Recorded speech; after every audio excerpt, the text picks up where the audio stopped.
पारस अस्पताल की घटना जरायम की दुनिया की चुनौती थी हमारे लिए।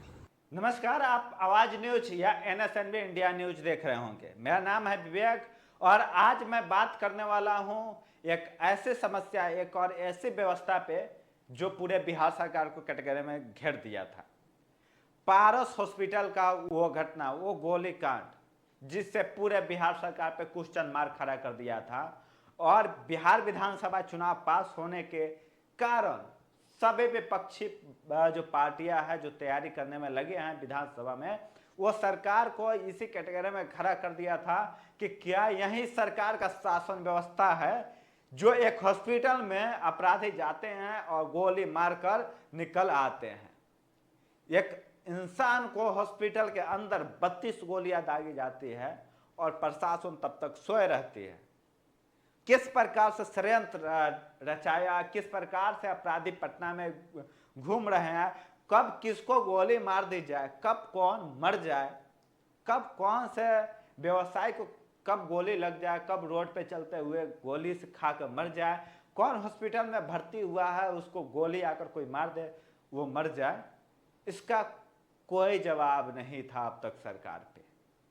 लेकिन पारस हॉस्पिटल की घटना इतना जोर पकड़ा कि पटना प्रशासन, बिहार प्रशासन बहुत सख्ती में आया और कुछ ही समय में अपराधियों को अपने राज्य से छोड़कर दूसरे राज्यों से भी पकड़ के लाने की तैयारी कर दी। जी हाँ, पश्चिम बंगाल के कोलकाता में, पश्चिम बंगाल जैसे राज्यों में जो दूसरी पुलिस जाने से कहीं ना कहीं कतरते हैं, लेकिन पटना पुलिस इस बार जाकर वहां से पारस हॉस्पिटल में जो गोली चलाया था, जो अपराधी उसमें जाकर संलिप्त थे, जो गोली मारे थे, सीसीटीवी फुटेज में आप सभी ने देखा था, उन सभी को पटना पुलिस जाकर वहां से गिरफ्तार कर लिया है। इस गिरफ्तारी पे भाजपा नेता क्या बोलते हैं, कैसे अपनी क्रेडिट लेते हैं, कैसे अपने प्रशासन की कामयाबी दिखाते हैं, कैसे बोलते हैं हमारी सरकार अपराधी को बर्दाश्त नहीं करते हैं, अपराधी के लिए अपराधी पर त्वरित कार्रवाई करते हैं। इस वीडियो को देखिए और आप सुनिए।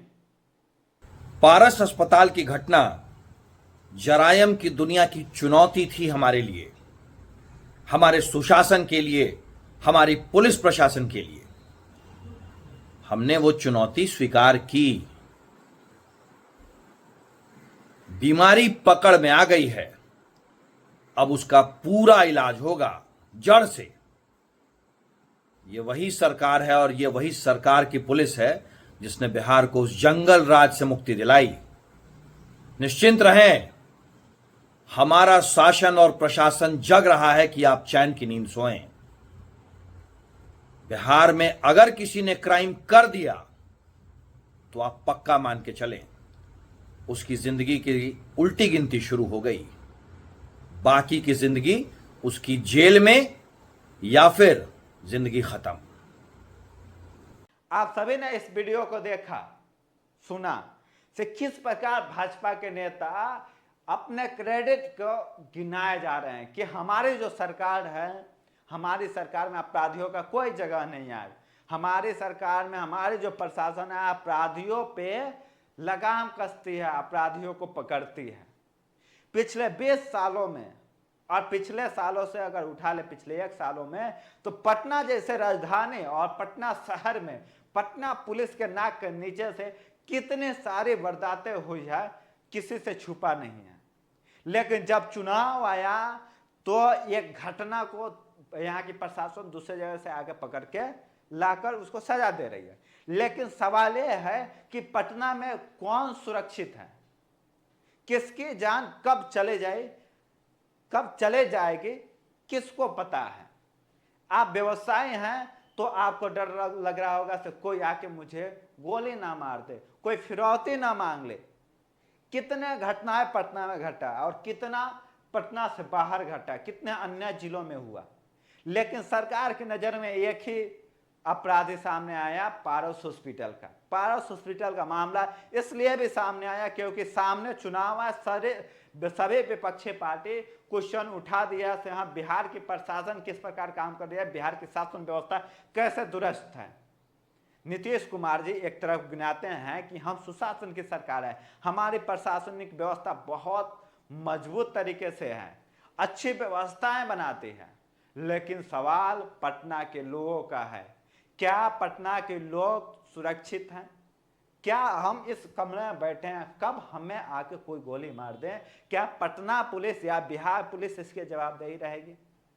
तो सवाल उठता है कि नहीं, अगर अपराध होने से पहले ही आप रोक दें तो शायद किसी की जान बच जा सकती है।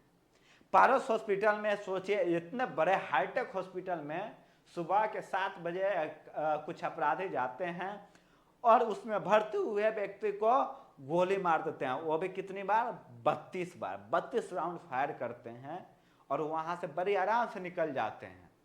कई सारे फुटेज आया जिसमें बंदूक को लहराते हुए अपराधी जाते हैं, लेकिन तब तक पटना पुलिस कहाँ रहती है? पूरे बिहार से निकल के दूसरे राज्यों में अपराधी पहुंच जाती है, उस समय बिहार पुलिस और पटना पुलिस कहाँ रहती है? उस समय बिहार की शासन व्यवस्था कैसे काम करती है? अगर विपक्षी सवाल नहीं उठाते, सरकार को नहीं घेरते, तो क्या ये अपराधी पकड़े जाते?